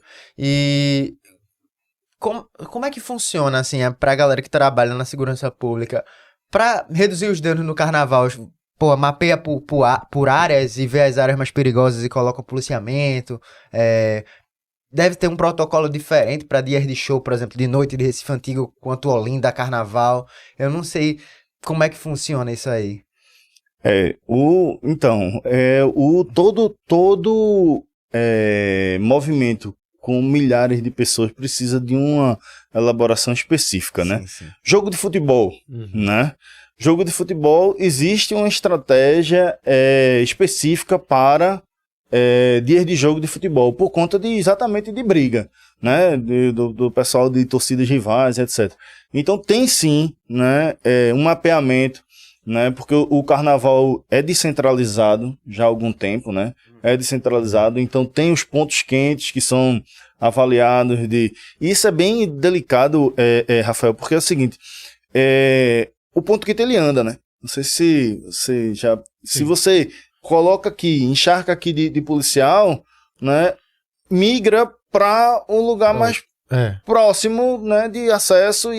Então você tem que ter todo um planejamento estratégico de onde é que você vai colocar, de forma que não migre de um bairro para o outro, de um polo para o outro e tal, né? Então, assim, realmente requer toda uma preparação para grandes eventos, né? Pô, tá previsto 4 milhões, né? 4 milhões de pessoas Nesse galo. no próximo, né? Então, quer dizer, pô, bicho, tu tem noção do que é isso? É doideira, né? Eu fico pensando até como organizar isso é muito complicado. É muito complicado. E assim, né? Se você olhar se colocar o efetivo todinho da polícia, se fosse só encharcado de policial, vamos dizer assim, né? Mesmo o efetivo completo não dava. Porque hoje a gente tem o quê? 16 mil, acho, 17 mil, 15 mil, não lembro agora, policiais militares no Estado. No Estado? No Estado, né?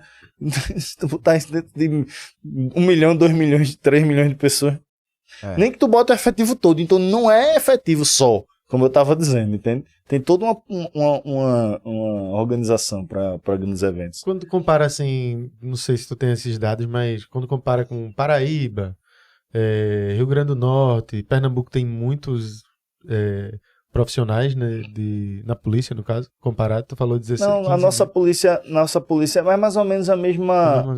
Todo o país ele tem déficit. Tive agora em São Paulo gigante, né? São Paulo tem a maior polícia militar do Brasil, né? São 70 mil homens dentro de uma organização. Mas para São né? Paulo... Mas vem para São Paulo. Aí o cara diz, aqui era para ter 120. Eu digo, tá, lá em Recife lá em Pernambuco era para ter 20 e poucos, 22. A gente já teve quase 20, né? É porque a nossa conversa aí no decorrer já deu para entender que a galera sai muito também, né? Total. Então, assim, a gente já teve quase 20. Então, é nacional, não tem... Existe um índice, né? Inclusive calculado pela ONU e tal... A gente tá sempre bem abaixo. Não Pernambuco, né? Mas o Brasil. E tu falasse que, pô, a gente teve um dos menores índices no carnaval em relação à violência e tal. Comparando carnavais, o daqui... tu sabe dizer se o daqui é muito... já tem um índice menor, né, de violência dos últimos anos, mas comparando com os outros estados. Porque na minha cabeça, a capital da Bahia mesmo, Salvador... Pelo menos aparenta ser mais violento. Então, primeiro vamos comparar carnavais, né? A gente tem... Onde é que tem um carnaval do tamanho nosso? Bahia, Rio de Janeiro, né? E só. Né? Se você for... Não tem. Não tem outro. Bahia e Rio. Bahia e Rio, né? E aí a gente também não tem um carnaval mais violento, não. Se você for pra Bahia, realmente é bem complicado. Na verdade, a gente teve de uma maneira geral de violência, sem ser falando de carnaval, né? A gente teve uma sequência muito boa, né? A gente teve, desde que começou, como eu disse, 2004, aí 2007 foi a criação da Política Pública de Segurança, né? O Pacto pela Vida. Sim. Né? E aí a gente teve uma queda para 2007, 2008, 2009, 2010, até 2013. Pois é, por quê? 40, essa queda e depois subiu. 40% a gente teve de redução de homicídio. De 2007 a 2013. Aí, 2014, a gente começou a subir. Em 2017, a gente bateu recorde. Assim, a gente tem uma média de 3 mil homicídios por ano em Pernambuco. Em 2017, a gente teve 5.500. Em 2017, eu tô falando isso, eu lembro. Foi sinistro isso, assim, tipo, coisa fora do... Aí, claro, né, não tinha mais pra onde subir. Aí, 2018 e 2019 caiu de novo. Aí, 20... Tanto que de 13 para 17, que foi esse pulo, a gente tinha caído 40%, subiu 58%. Né? Subiu 58%. Aí depois cai 18, 19, aí sobe 20, cai 21, sobe 22. Mas isso não é uma coisa específica de segurança. Qualquer política pública ela tem que ser revisada. Né? Qualquer política pública. A sociedade muda em 10 anos. Pô, né? Então, a política pública precisa ser revista, né? Precisa ser revisada. A implementação da política pública por completo. Né? Se você for analisar toda a política... Agora mesmo a gente vai ter uma mudança, né? Agora de política pública de uma maneira geral. Né? Da de segurança também. Vai ser uma outra política de segurança pública. Né? Então, quando você tem essa política... A implementação de um que está no papel e o percentual do que foi implementado. Porque quando você não tem nada, cara, você implementa uma coisa, você tem um impacto. Né? Então, você não tinha uma política de segurança pública definida. Né? Você implementa, ouviu a academia, a sociedade civil, profissionais de segurança, judiciário, Ministério Público, ouviu todo mundo e tal, e implementa a política. Aí você tem um impacto e começa a cair. Né? Começa a cair. Pá, pá, pá. Aí o que é que acontece? Que percentual dessa política pública foi implementada? Né? Toda a parte de não encarceramento, por exemplo, né? Não foi implementada. Né? E a revisão dessa política? Você vê a política fadigando, né? Ela começa a cansar, né? E aí começa a subir de novo, né? Quem sabe agora, né, com a revisão necessária, que agora com o novo governo, inclusive, né, necessariamente vai ter uma revisão de política pública de segurança, né? Já foi anunciado, inclusive, está nos jornais aí, que vai ter novas metas, porque era meta de redução de 12% e tal, né? Então, ou são outras metas, quem sabe agora a gente consegue manter uma tendência de redução, né, de criminalidade. E com relação à briga de torcida, velho, porque a gente enxerga muito isso aqui na cidade, que vai além da torcida. A gente nem chama de torcida, porque, por exemplo, tem as punições, teve briga fora do campo até. E a punição é dentro do estádio para o torcedor de verdade. Não pode mais ter... agora é torcida única. O caba que vem de Alagoas, com um jogo aqui com Santa Cruz, não vai poder mais assistir, porque é torcida única. Aí a torcida real acaba pagando um preço por brigas que vão acontecer de todo jeito na rua. E acontecem. Isso. Nas prévias de carnaval tinha briga da galera da Jovem com o Inferno. A gente viu a galera falando. Então, assim, independente da hora do jogo ou não, eles se juntam, brigam, quebram tudo, depredam. E isso acaba... O futebol pernambucano esse ano tá triste demais de se ver. No início já tá uma coisa terrível e você fica sem saber onde isso vai parar. Proíbe camisa, não entra mais com a camisa da Jovem, o cara entra sem camisa do mesmo jeito. Proíbe a torcida de adversária, o cara não vem, mas a galera briga na rua. Como é que tipo de... Como é que a gente consegue resolver isso, pelo menos amenizar? Só complementando, o Gabriel fala, como eu trabalho com futebol, eu vejo direto, e uma coisa que eu tenho muita raiva da Federação Pernambucana aqui, enfim... Os nomes dos diretores. É que os caras... assim, parece que a gente procura as soluções mais fáceis e que são inúteis, sabe? Assim, tipo, procura fazer de uma forma que acaba punindo o torcedor e não quem tá fazendo um problema. Assim, pra mim, o clássico dos clássicos foi ano passado, quando os caras proibiram o raidinho de pilha, né? Porque, assim, tava muito violento, então a torcida poderia jogar alguma coisa e proibir o raidinho de pilha. E, se for assim, o cara proibir de sandália, proibir de celular. O jogo do Flamengo jogaram um celular no cara. Então, tipo assim... Xiaomi. Como é que vai ser isso? Essa nova agora foi de torcida única, jogos de outros times, assim, eles estavam estudando para que ficasse só torcida única e clássico também. E aí eu perguntei, você tá punindo um torcedor, porque a última briga que teve Sport e ABC, que foi o que rolou, todo esse rolo, não foi na Ilha do Retiro, foi na frente dos aflitos ali, de torcida organizada, e Pô, a gente viu, durante a pandemia, nem jogo tava tendo, meu irmão. A gente teve briga torcida organizada na pandemia, ali, que os caras se juntaram pra brigar. E a gente viu os exemplos em outros estados. Em São Paulo, eles fizeram torcida única por um tempo. A violência não acabou, inclusive aumentou a violência lá com torcida única. E saiu, teve um resultado que eu acho que foi nos últimos 5 clássicos que teve em São Paulo. Teve no mínimo uma morte em cada dia. Ou seja, tipo, piorou a situação deixando torcida única, sabe? Então, parece que, assim, procura o populista dizer, ó, estamos tirando ali o mais fácil, só que na vida real não funciona, sabe? Essa questão da briga, né, de futebol não é vamos dizer assim, um privilégio nosso, né? Briga de torcida de futebol tem, né, quase todo lugar que tem futebol como um esporte popular, né? Vamos dizer assim. Se você for na Europa, você vê que tem briga de torcida de futebol pesada também, então. E, assim, eu sou muito do não querer reinventar a roda, né? A gente já tem exemplos, por exemplo, de grupos na Europa de se resolveu.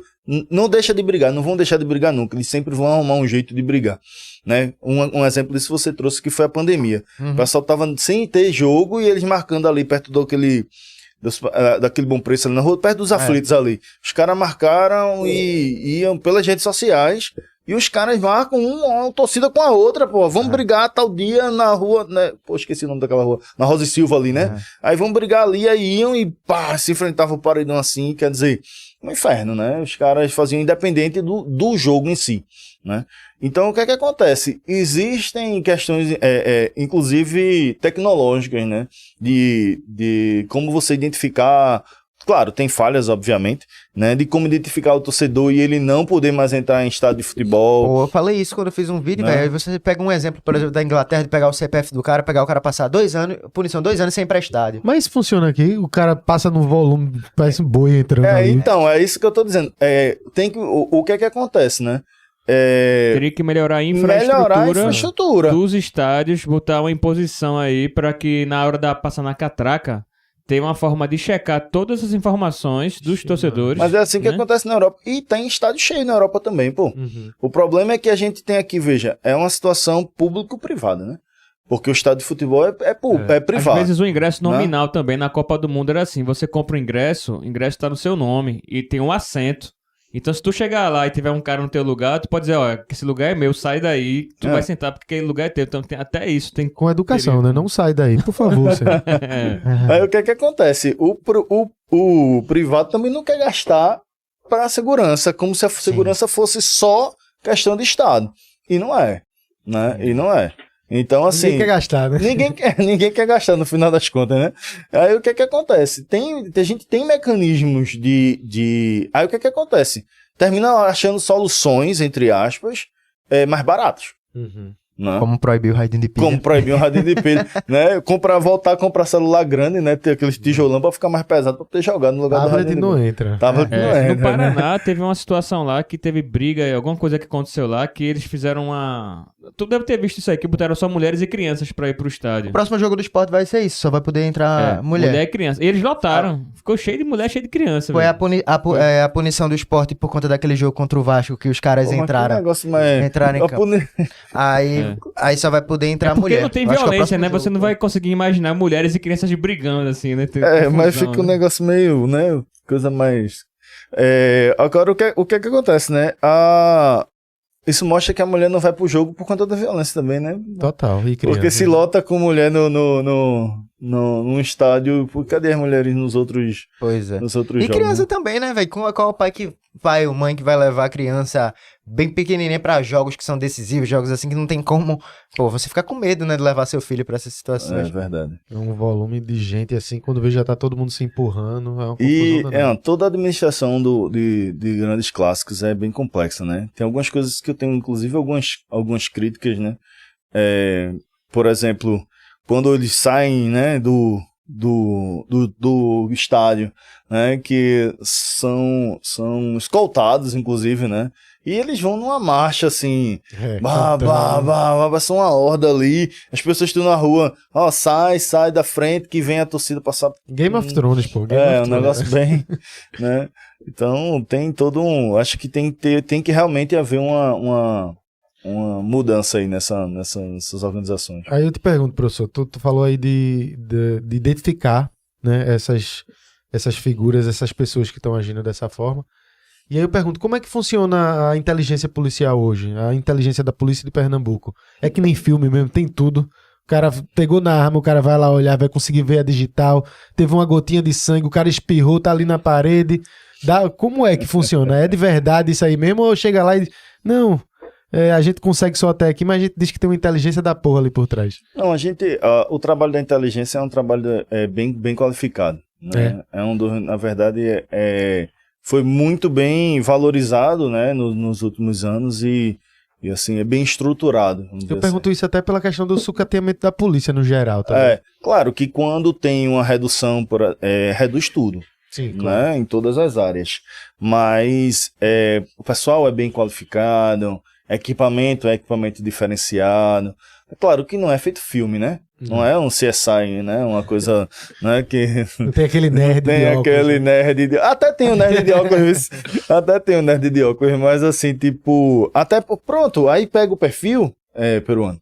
Aí é perfil, sim, entendi. Né? Porque dentro do pessoal da polícia, né, você não tem que ter um perfil para aquilo ali. Entendi. Né? E aí você vai ver um bocado de nerd de óculos, realmente, né, que não anda armado, não gosta de arma, por exemplo. Eu tenho amigos policiais que também não andam armados. Isso na Polícia Civil ou na PM mesmo? Não, civil. Né? Na Polícia Civil. Civil, não, tá. Porque é diferente, né? A inteligência da Polícia Militar tem uma outra função, né? Aí a polícia, isso da Polícia Civil. Então realmente é bem estruturado. Sim, né? Nunca vai ser como um filme, né? Mas consegue, né? O pessoal consegue pegar toda essa questão de DNA, de digital, de monitoramento, né? De fontes abertas, etc. Tudo isso. Aí esses crimes e esses que não são... que a galera não consegue identificar e concretizar, a polícia, que aparece, aí demora tanto... Seria por falta de recursos ou talvez pela demanda que é muito grande? Não, tem as duas coisas, né? Não, acho que nada tem um fator único, né? Uhum. Claro que a gente não tem um aparelhamento ideal. Não tem, né? Não tem. Mesmo as camadas...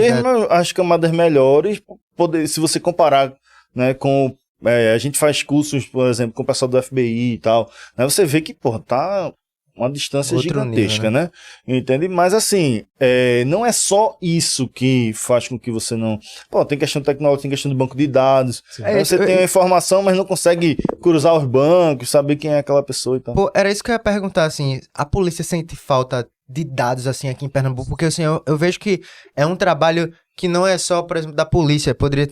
mas talvez até uma campanha para conscientizar as pessoas de, por exemplo, sei lá, eu vejo que a gente tem um costume aqui fui roubado, vou ter que ir na delegacia prestar BO. Vou nada, isso vai dar em nada, vai dar em nada. Isso diminui muitos dados para vocês, tanto para resolver esse problema, quanto para áreas que tem... Pra mapear e tal. Uhum. Então, assim, você, na polícia, sente falta desses dados, assim? Sim, muito. Muito. Eu sempre... uma das coisas que melhorou um pouco foi a delegacia interativa, né? Na internet. Melhorou. Porque aí eu digo, bicho, já que tu não quer ir na delegacia... Faz o boletim de ocorrência. Mas é igualzinho, cara. Não faz nenhuma diferença, né, de você ir na delegacia ou você fazer o online. Né? Então melhorou um pouco. As pessoas que não cairiam de jeito nenhum. Não vou por conta do celular, não. Aí o cara faz no online, tá entendendo? Inclusive, isso ajuda muito para quem teve celular roubado. Porque você coloca o e-mail lá, faz todo o registro. Tem o alerta celular. E tem o alerta celular. E já aconteceu situações de pessoas que recuperaram o telefone, né? Por causa disso aí. Um bocado. Eu já vi também. Um bocado. O caso que a gente conhece foi depois de anos, não foi, velho? O de Rei passou anos depois de um carnaval que ele foi assaltado. Acho que foram uns 2 anos depois e chamaram ele e acharam. Tem muito celular. Tem bicicleta também. Você cadastra o chassi da bicicleta, né? E você recupera e tal. Então, assim, é um trabalho, claro, né? Tem os déficits da polícia de uma maneira geral, mas é bem qualificado. Massa, velho. essa parte da inteligência, né? E o fardamento da polícia, que a gente trocou muita ideia com os governadores aqui. Os candidatos a governo do estado vieram todos para cá e uma das pautas que eram utilizadas pelas mídias sociais, a imprensa, era justamente o debate sobre a Câmara de Segurança no fardamento. E a gente conversou com todos os candidatos aí, cada um tem uma opinião, uma da outra, e eu acho que isso é um caminho que está, pelo menos assim, está caminhando para isso. Já tem o exemplo em São Paulo, aqui em Pernambuco se fala mais, a própria governadora falou, se colocou como favorável. Tu acha que isso, de certa forma, ajudaria a proteger o policial também? Porque aí estaria gravando, ou também fere um pouco da questão pessoal do cara, porque o cara vai estar com a câmera ligada 24 horas? Então, vê bem, eu não gosto de soluções milagrosas, né? Uhum. A câmera, a bodycam, né, vai ser a solução para a violência policial. Não, porra, não vai, né? Agora, claro, a gente não pode discutir contra os números, a gente não tem como argumentar, né? Uhum. A gente teve uma redução em São Paulo, na rota, né, de 85%, 90% da criminalidade, né, do índice de mortalidade por policial depois das bodycams. Então, assim, pô, não é uma coisa assim, reduzir um pouquinho, reduziu monstruosamente, né? Então, assim, mas aí tem muitas outras questões que envolvem o uso da câmera, né? Então, é uma possibilidade, sim, é uma possibilidade real, né? Existe uma resistência enorme com relação a isso, né? Eu gostaria de que fosse divulgado outros dados com relação à atuação da polícia depois da instalação das câmeras, porque o único dado que eles fornecem é o dado de letalidade, né? E aí, e os outros? Como é que foi? A polícia continuou fazendo, né? E as operações, os trabalhos foram realizados, né? Fez a operação e não teve letalidade. Porque, por exemplo, uma das coisas que a gente se orgulha aqui em Pernambuco, voltando para a questão da inteligência, que a gente tem as operações de repressão qualificada, né? Que é público, vocês saem no jornal, né? Todas as operações, que são operações que passam, né, por todo o crivo da inteligência, e a gente tem anos de operações, fazendo 50, 60 operações, e sem disparar um tiro de arma de fogo. Né? Então, assim, não é o uso da webcam que faz com que a polícia não mate apenas, tá entendendo? E a gente tem, hoje, no Brasil, 13% das mortes, elas são, dos homicídios no Brasil, são provocados por policiais, né? 13%. Né? Se você vier para Pernambuco, né, a gente tem 3%. Né? Dos 4 mil mortos em Pernambuco, 3 mil e tanto, foram 100 pessoas, né? 102, 100 e poucas pessoas, então chega a 3%. Né? Então, se você considerar das mortes de policiais do Brasil, a gente é 1%. Das mortes. Então a gente não tem uma polícia, né, vamos dizer assim, que mata, né? Não temos uma polícia que mata. Então tem outras ferramentas, né, que propiciam, né, uma abordagem não violenta. Pô, não necessariamente a bodycam.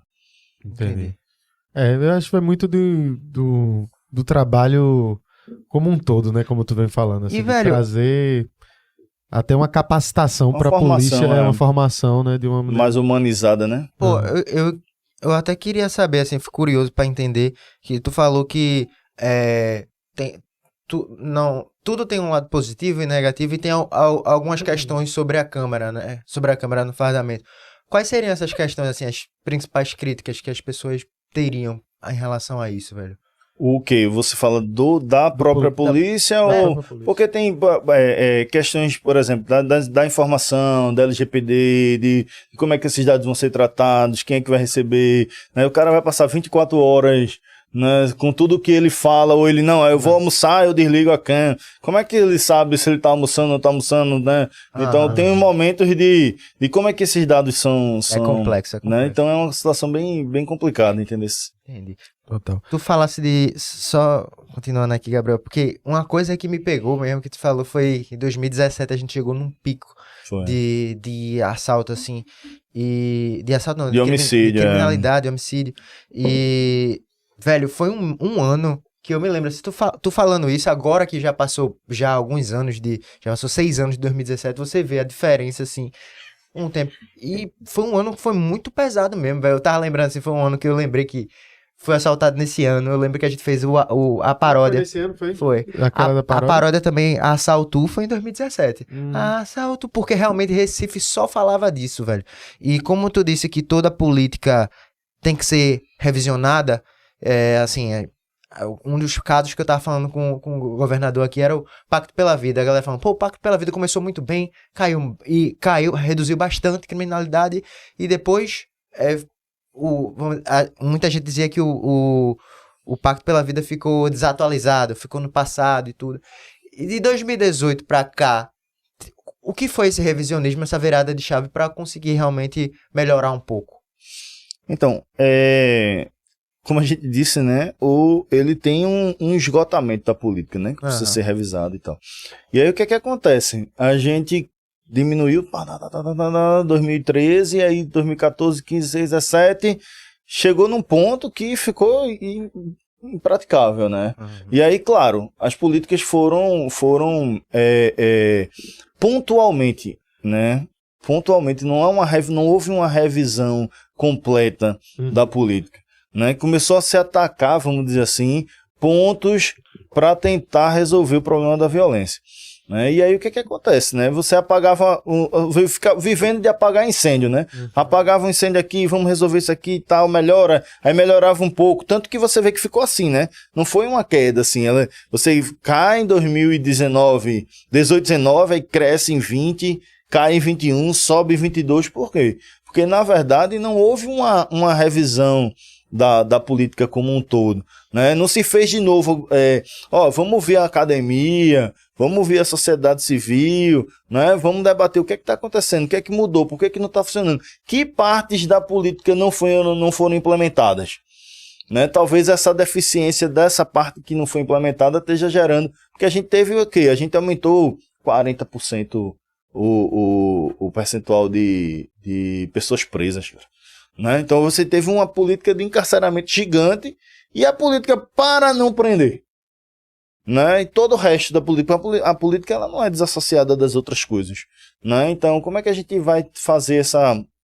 prevenção, vamos chamar assim, né? Porque onde é que a gente vai atacar, né? Onde é que a gente vai atuar? Cadê o Ministério Público? Cadê o Judiciário, né? Então essa revisão não foi feita, né? Então por isso que foi atacada pontos específicos da política para tentar melhorar, né? Tá aí fazendo uma coxa de retalho e você tinha o sobe e desce, né? Que você vê, sobe, desce um pouco, porque também se subisse mais do que em 2017, a gente já tava, né? Então, aí baixa em 2018, 19, sobe em 20, desce em 21, sobe em 22. E assim tá nessa... Espero que agora, com essa, né, com a nova estruturação, vai sair uma nova política, né? Vai sair. Esperamos que seja melhor, né? Espero que a gente consiga aí, né, melhorar. Professor, tu foi vice-coordenador do Virtus, né? Foi. Que é um projeto de extensão da UFPE. E aí tu produziu um podcast lá também, então já tá acostumado, né? Já sabe como é. Foi um bocado de podcast. Foram muitos, como foi? Foram uns 50, eu acho. A gente deve ter feito uns 25 em cada ano, até eu sair do Virtus. A gente fez 2019, 2020, a gente fez uns 50, né? 25 em cada ano. Eu vi que recebeu Freixo, Humberto Costa, Gleide, né, delegada. Gleide, Luciana Santos. Foi e aí, como é que foi? A Gleide tá devendo, que a gente já tentou que só ela vir pra cá, diz que vem, não vem, vai, não vai. Tá só enrolando, que eu quero falar com ela sobre maconha, sobre marihuana. Eu não vou falar agora não, porque é Uniaesa, mas com ela eu vou falar, ela tá correndo. Quero muito falar com ela sobre isso. Mas como é que foi o podcast assim? Quem foi um cara que trouxe um assunto... Qual é o político que entende de segurança pública de verdade pra tu? Eu gostei do Freixo, cara. Gostaste do Freixo? Gostei. O Freixo, ele toca num assunto bem interessante, que ele diz assim, né? a esquerda ela abandonou algumas áreas, né? Que é família, religião e segurança pública. E você vê que é a pauta da extrema-direita.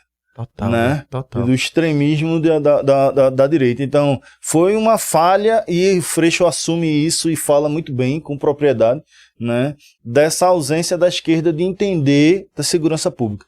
Não gosta, a esquerda não gosta de polícia e pronto, né? Aí você tem de um lado a direita que faz a polícia de capacho, que fica quase uma polícia privada, né? E do outro lado a esquerda que não quer saber de polícia, né? E aí a gente termina que fica, no final das contas, quem sofre é a sociedade, né? Então, o Freixo ele tem essa percepção, né? E inclusive da realidade policial, né? Ele, a Marielle Franco, né? Sim, ela dava apoio às famílias dos vítimas dos policiais que foram assassinados, né? Então tem essa visão, né, de segurança pública da forma mais, vamos dizer assim, democrática, né? Então, para mim, de todos foi o que melhor. E no Rio a parada é... No Rio o negócio sinistra, é pesado, né? Ó, para você ter ideia, a gente tem hoje 50% do território dominado por milícia. Né? Caramba, véio, é muito... Por exemplo, eu disse aqui que a gente tem 13% dos homicídios do Brasil são cometidos por policiais. No Rio tem lugar que chega a 40%, cara. Caramba, velho. No Rio tem lugar, assim, não no Rio de Janeiro é 40%, mas tem lugares do Rio, setores do Rio, que chega a 40% dos homicídios. Né? Então você vê, proibiu a operação policial na época da pandemia, reduziu o índice de homicídio. Né? No Rio de Janeiro. Então tem uma ligação bem pesada aí. É sui generis, né? A situação do Rio, rapidinho, desculpa. É sui generis. O Brasil é muito grande, né? A segurança pública, você não pode dizer assim, comparar o que é segurança pública no Rio, comparar o que é segurança pública em São Paulo e comparar a segurança pública em Recife, em Pernambuco, por exemplo. Você vê agora, saiu ontem no jornal, o PCC proíbe maconha sintética na Cracolândia para poder segurar, para poder acabar com a violência. Quem proibiu não foi o Estado, foi o PCC. Entendeu? Não vende mais, olha. Pronto. Entende? Quer dizer, é uma dinâmica diferente. Estado paralelo. Né? Uma dinâmica diferente. Quando você falou de Freixo aí, eu me lembrei de um tweet dele que virou meme, assim, na época, pra a galera com a oposição, principalmente, né, a ele. Não compreendeu, né? E que foi um meme quando ele falou ele tinha botado num tweet em relação à iluminação de praças e de ruas para segurança pública, e a galera rindo e dizendo, então é isso, né, então bota uma luz, não bota uma arma, então ficou esse meme na época, mas quando você vai ver a fundo, você percebe que iluminação pública tem uma relação direta com a segurança, véio. E aí, muita gente nem imaginava, quando eu vi na época, eu nem imaginava também realmente o impacto que era, quando você vê direitinho.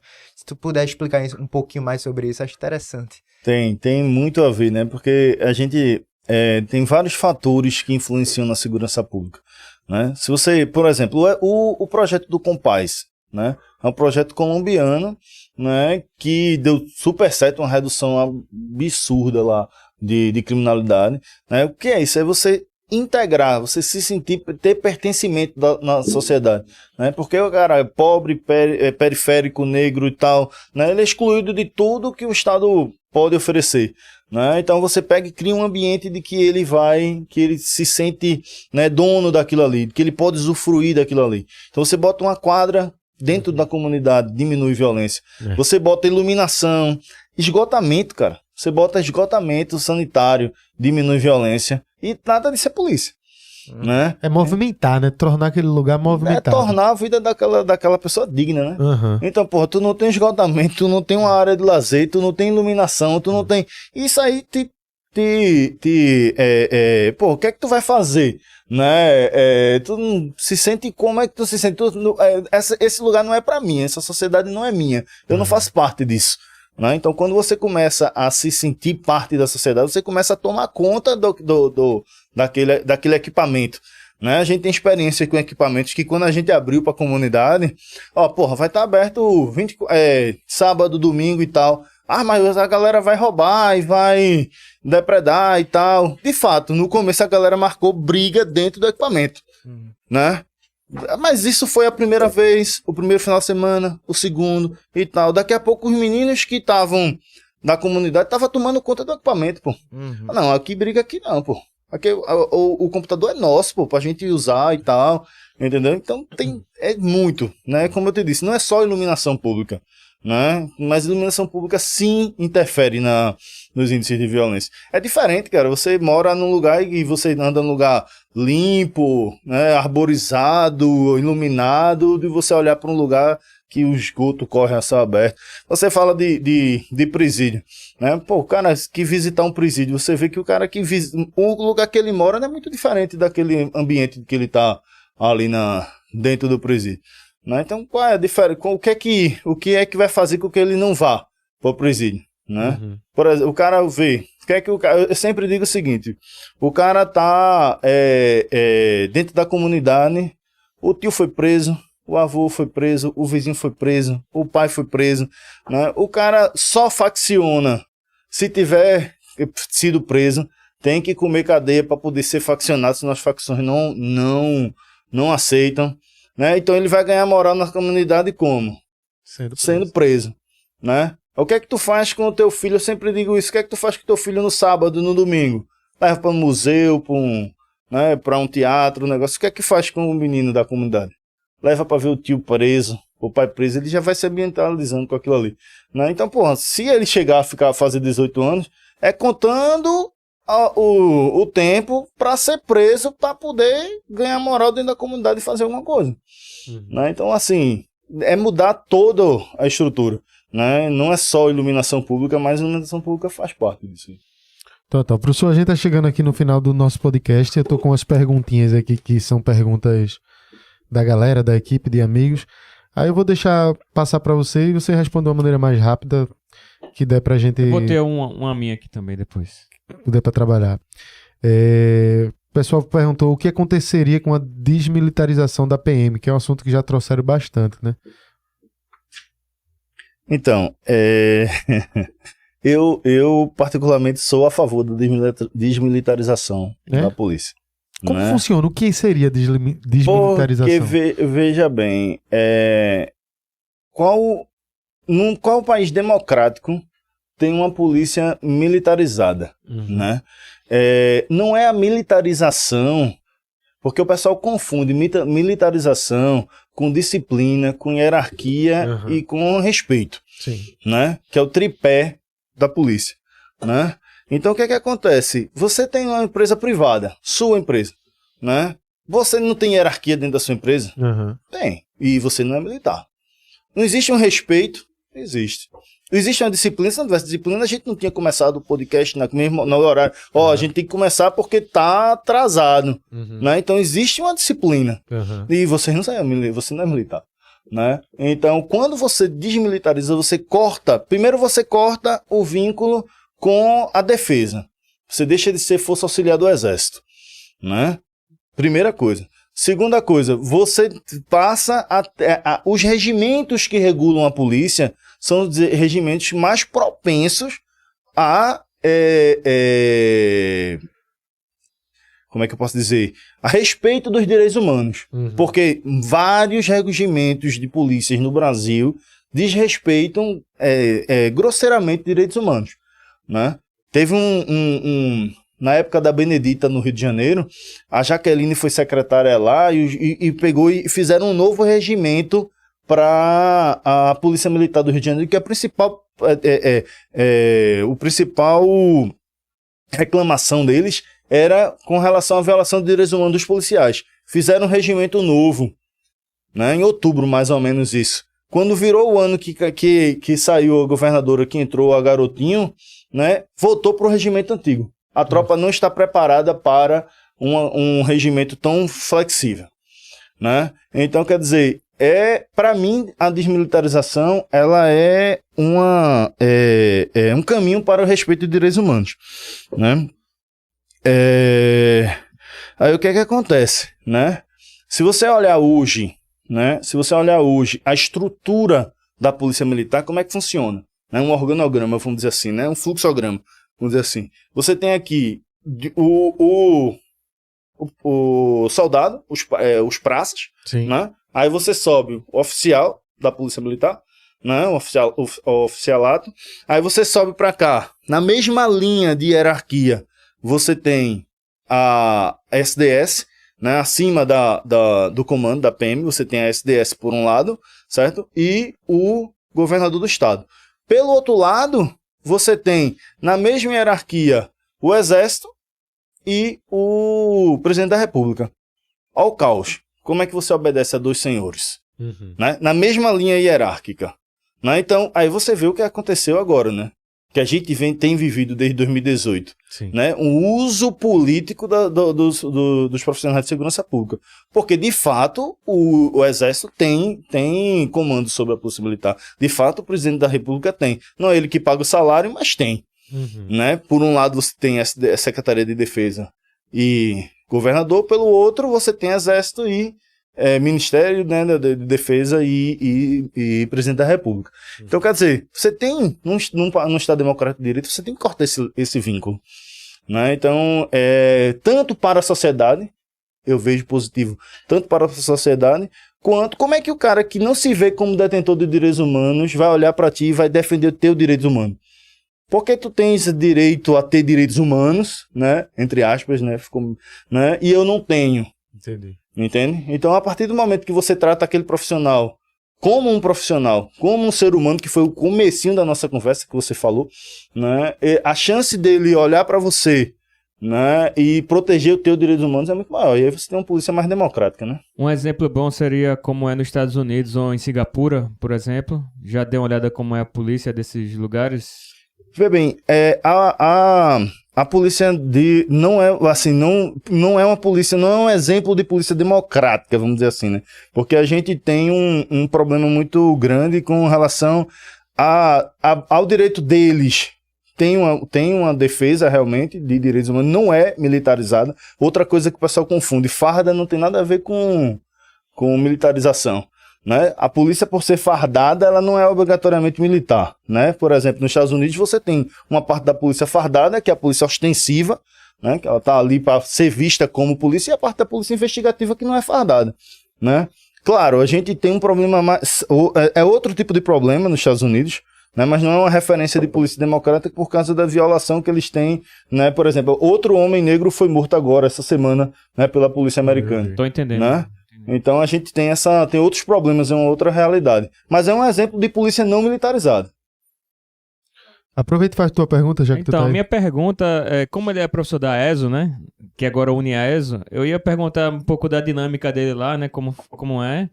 E eu quero aproveitar aqui para dar um abraço aí, um alô para a doutora Ivânia, que a gente convida ela para vir aqui um dia para contar a história lá da Uniaeso, né? E tem a história famosa do avião lá, né? Como foi lá que chegou o avião, como foi pintado aquilo lá de Romero Brito e tudo mais. E é isso. Hã? Essa história eu vou deixar para a doutora Ivânia, do avião eu vou deixar para a doutora Ivânia. Mas, então, né? A gente tá lá, né, a ESO, agora une a ESO, né? Eu sou egresso também, como você, né, Peroni, que é egresso da Uniaeso, né? A Isabela também, tem vários egressos aqui da Uniaeso, né? Agora fazendo o merchan, né? 50 anos, não é de 50 anos, né? Formando quem transforma, aproveitando aí. Né? Então, assim, a gente tem um curso tradicional, né? O nosso curso de Direito é o primeiro curso de Direito de Olinda. Né? A gente puxou esse assunto no comecinho, não foi? O curso que mais aprova em Olinda, né? A gente tem na verdade está entre os que mais aprovam do Brasil, né? Mas em Olinda, né, a gente ficou na frente em 94% dos exames. Se você pegar de 2010, quando começou a ser feito o exame unificado pela FGV, até hoje, né? Até o último disponibilizado, que foi 2021, em 94% dos exames a gente foi líder. Né? Então, assim, a gente preza por isso, né? Uma das coisas que a gente mais, vamos dizer assim, valoriza é o nosso corpo docente. E esse orgulho, né? Que a gente estava falando da dificuldade de passar na OAB. Né? E você falar com um egresso Uniaeso, você vê... Eu mesmo fui um que não estudei, por exemplo, em cursinho para fazer a primeira fase da OAB. Sim. Né? O cara, pô, faz um curso decente, né?